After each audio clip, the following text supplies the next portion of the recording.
അവൾ അമേരിക്കയിലേക്ക് പോയി ഉറങ്ങാൻ. പോയി കിടന്നോ? മിനേട്ട, ഞാൻ ഇന്ന് അവളുടെ കൂടെ കിടന്നോട്ടെ? മിനേട്ടന് എന്നോട് വല്ലതും തോന്നുമോ? ഏയ്, സത്യം സത്യം. പക്ഷെ എനിക്ക് ഉറക്കാൻ പറ്റില്ല. എന്നാ ഞാൻ കുറച്ചു നേരം അവളുടെ കൂടെ കിടന്നിട്ട് വരാം. തീർച്ച? തീർച്ച. I love you.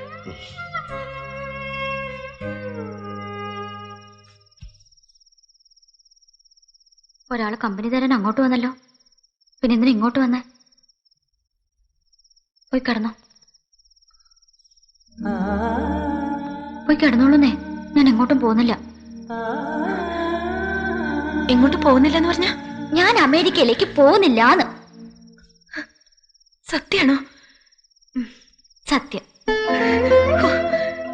നെഞ്ചത്തെന്തോ എടുത്തു വെച്ചതുപോലെ പോയായിരുന്നു. എന്നിട്ടത് പോയോ? പോയി. എന്തിനാ എന്നെ ഇങ്ങനെ വിഷമിപ്പിക്കുന്നേ? കിടക്ക്. നിന്നെ വിട്ട് പിരിയാൻ എനിക്ക് മേലാ ബാലെ. അതുകൊണ്ടാ. തന്നെ വിട്ട് പിരിയാൻ എനിക്കും മേലടോ. ചേച്ചി, ഇന്നിവിടെ കിടക്കാവോ എന്റെ കൂടെ? രാവിലെ വരെ. ഇതൊക്കെ നിങ്ങൾ എഴുതിയ എസ്സേകളാണ്. ഇതോടൊപ്പം ഞാൻ എഴുതിയ വിശകലനത്തിന്റെ ഒരു കോപ്പി കൂടെ വെച്ചിട്ടുണ്ട്. നന്നായി വായിച്ചിട്ട് എന്തെങ്കിലും കറക്റ്റ് ചെയ്യണം തോന്നിയാൽ കറക്റ്റ് ചെയ്തിട്ട് ഫയൽ ചെയ്ത് എവിടെയെങ്കിലും വെച്ചേക്കണം.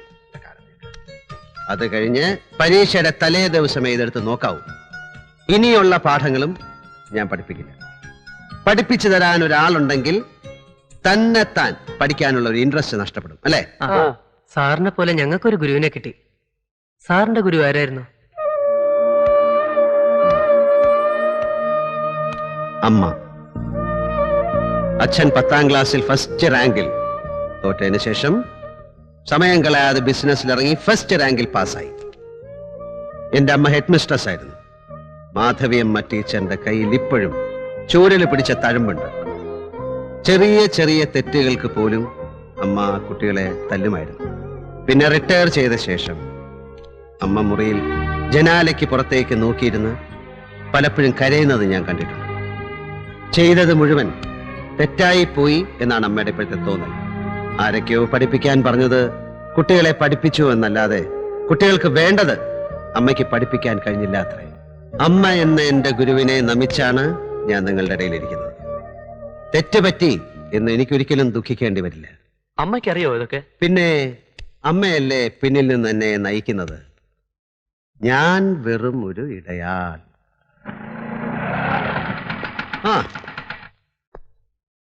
എന്ത് പറ്റി? സിന്ധു ചേച്ചി കരയുന്നു.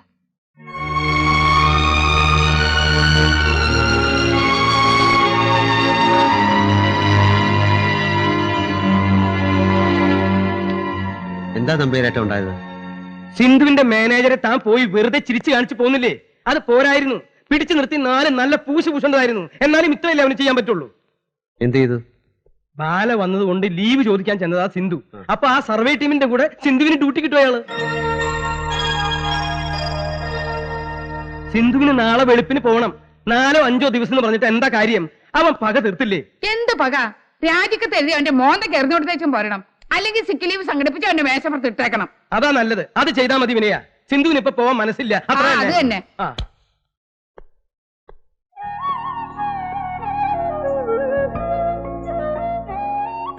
ഞാനെന്ന് ചെയ്തത് തെറ്റായി പോയല്ലേ? സോറി. അങ്ങനെയൊന്നുമില്ല. അല്ലെങ്കിലും അയാളങ്ങനെ കാണിക്കും. വിനേട്ടനെന്ന് വന്നേ. ഞങ്ങളിപ്പോ വരാം. ഞാൻ എന്താ ചെയ്യേണ്ടത്? വിനേട്ടനെന്ന് പറഞ്ഞത്. ഇതെന്താ ഇപ്പൊ ഇങ്ങനെ? സിന്ധുവിന്റെ കാര്യങ്ങൾ തീരുമാനമെടുക്കുന്നത് സിന്ധു തന്നെ ആയിരുന്നില്ലേ ഇതുവരെ? അതല്ലേ നമ്മുടെ രീതി? അതെ, പക്ഷെ ഇപ്പൊ എന്താ ചെയ്യേണ്ടെന്ന് എനിക്ക് ഒരു പിടിയില്ല. വിനേട്ടനെന്ന് പറഞ്ഞതാ.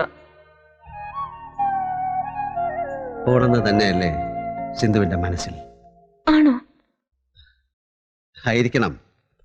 കാരണം ഈ രാജിവെക്കലും സിക്ക് ലീവ് കൊടുക്കലും ഒക്കെ ഒരുതരം ഒളിച്ചോട്ടമാണ്, തോറ്റു കൊടുക്കലാണ്. ഇത് രണ്ടും എന്റെ സിന്ധുവിന്റെ സ്വഭാവത്തിന് പിടിക്കാത്തതാണ്. ഞാൻ പോയിട്ട് വന്ന ഉടനെ ബാല പോവല്ലേ? വിനയേട്ടനൊന്ന് അവളോട് പറയൂ കുറച്ചു ദിവസം കൂടി ഇവിടെ നിൽക്കാൻ. അത് സിന്ധു തന്നെ പറഞ്ഞാൽ മതി. അപ്പൊ ഞാൻ പോയിട്ട് വരാനോ? Do as you like. നമ്പ്യാരേട്ടാ, സിന്ധു പോകാൻ തീരുമാനിച്ചു. തീരുമാനിച്ചോ? അങ്ങനെ അവന്റെ മുമ്പിൽ ശരിക്കും തോറ്റു കൊടുക്കാൻ തീരുമാനിച്ചു അല്ലേ? ശോശമേ, വാ നമുക്ക് പോവാം. അവരായി, അവരെ പാടായി. നമ്പ്യാരേട്ടാ, എന്താ? ഞാൻ പറയുന്നത് ഒന്നും പറയണ്ട. വാടി. വിനയേട്ടാ, അതൊന്നും കുഴപ്പമില്ല.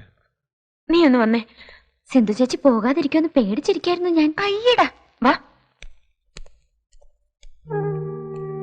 നിന്നെ ഓർത്താ ഞാനിപ്പോ പോണത്. അതെന്താ? തൊഴിലാണടി ദൈവം. നീ ഇപ്പൊ വന്നത് കാരണം ഞാൻ പോകാതിരുന്ന പിന്നീട് എപ്പോഴെങ്കിലും എനിക്ക് നിന്നോടൊരു അനിഷ്ടം തോന്നും. അത് വേണ്ട. പിന്നൊരു കാര്യം, ഞാൻ തിരിച്ചു വന്ന കുറേ ദിവസം നീ ഇവിടെ ഉണ്ടാവണം. അപ്പൊ എന്റെ ക്ലാസ്സോ? അത് കുറച്ചു ദിവസം ലീവ് എടുക്കാം. ഇപ്പൊ എന്റെ പഠിത്തമല്ല എന്റെ തൊഴില്, എന്റെ ദൈവം. വിഷമിക്കാതെടോ, താൻ പോയിട്ട് വാ. എത്ര ദിവസം വേണേലും ഞാനിവിടെ നിന്നോളാം. എന്നും എപ്പോഴും താൻ തന്നെയാണ് എന്റെ ദൈവം.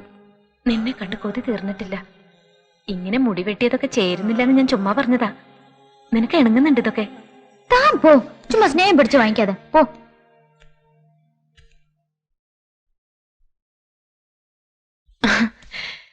അവള് പറയാ ഞാനവളുടെ ദൈവമാണെന്ന്. എന്റെയും. ഓ പിന്നെ, ഞാൻ പോയിട്ട് വരുന്നവരെ അവളുടെ കുസൃതികളൊക്കെ ഒന്ന് സഹിച്ചോളണേ. പാവ അവള്. വിനയേട്ടൻ അവൾക്കൊന്നിനും ഒരു കുറവ് വരുത്തരുത്. നീ എന്താ ഈ പറയണേ? നിന്റെ മാത്രമല്ലല്ലോ, എന്റെയും കൂടിയല്ലേ ബാല. അറിയാം, എന്നാലും പറഞ്ഞേ ഉള്ളൂ. ഓ, ഈ ബുക്ക് എനിക്ക് വല്ലാത്ത സങ്കടം വരുന്നു. ഇങ്ങനെയുള്ള ഘട്ടങ്ങളിൽ നമ്മൾ എന്താ പറയാറുള്ളത്? Life is beautiful. അതെ, ജീവിതം മനോഹരമാണ്. അങ്ങനെ പറഞ്ഞോളൂ, അപ്പൊ സങ്കടമൊക്കെ താനെ പോകും. അല്ലെങ്കിൽ തന്നെ എന്റെ ജീവിതം എത്ര ബ്യൂട്ടിഫുള്ളാ. ടൈപ്പ് റൈറ്റിംഗ് പഠിക്കാൻ പോയ നാട്ടും പുറത്തൊരു പാവാടക്കാരി സ്കൂട്ടറിന്റെ ഹാൻഡിൽ തട്ടി താഴെ വീഴുക. സ്കൂട്ടറുകാരൻ അവളെ ആശുപത്രിയിൽ എത്തിക്കുക. ആരോരും ഇല്ലാത്ത കുട്ടിയാണെന്നറിഞ്ഞ് അവളെ ഏറ്റെടുക്കുക, ഒരു ജീവിതം തരിക. ആകെയുള്ളൊരു അനിയത്തെ നല്ല സ്കൂളിൽ അയച്ച് പഠിപ്പിക്കുക. എന്റെ വിനയേട്ടൻ എനിക്ക് തന്ന ജീവിതമല്ലേ ഇത്? Really beautiful.